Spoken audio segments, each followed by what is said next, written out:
acum o să mergem în nou episod de asta, like, că o să mergem fix acolo unde e cam optică. Aici un nou. Dar nimeni nu mănâncă. Și cu asta. Urma că mă joc pe calculator. Hai că da prostii. Am și sticatul.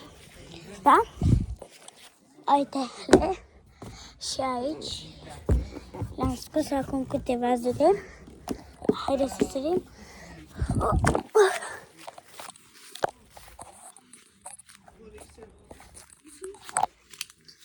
Da.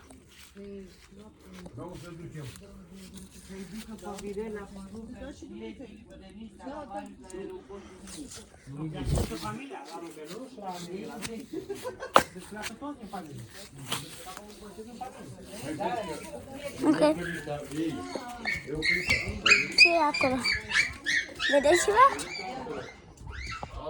Vedeți ceva? Nu se vede cam nimic.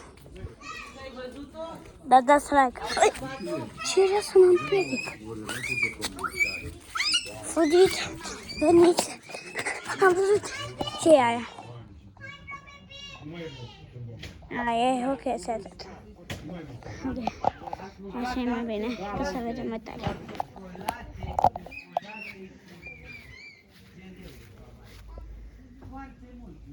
Ce cu pâinea asta aici? E de la pisici.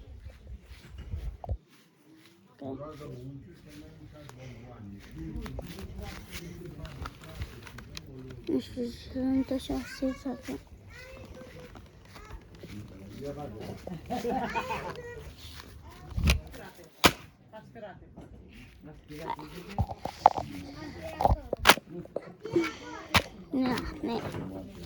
Da. Haideți să vedem ce e acolo sus. Ia să vedem. Ia. E cineva? Nu e. Așa arunc să o stic încă asta că nici nu mai e bună, oricum să un pic și să sticăm cu totul.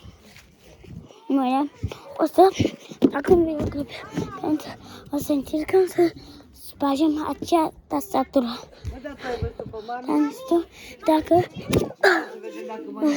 Dacă putem să faci clipul că mâine mă duc la fotbal.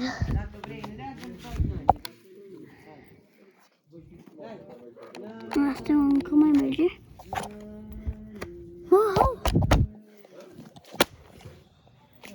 Am spart-o de toți banii.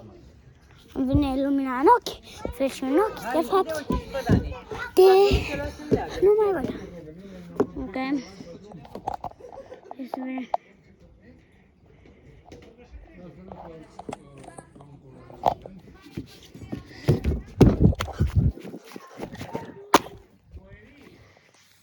Ce s-a văzut? S-a văzut bine ceva sau nu?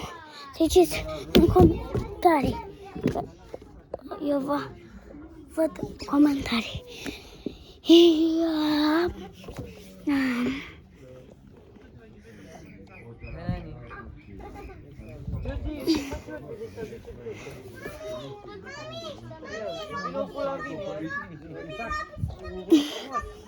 Ok. Și da, nu găsim nimic. Ok. Lasă like dacă mai vezi episoade, pentru că sunt cam plan pentru ultima dată. Like și subscribe. Bye bye. Cam atât a fost episodul. Deci da, bye bye. Pa!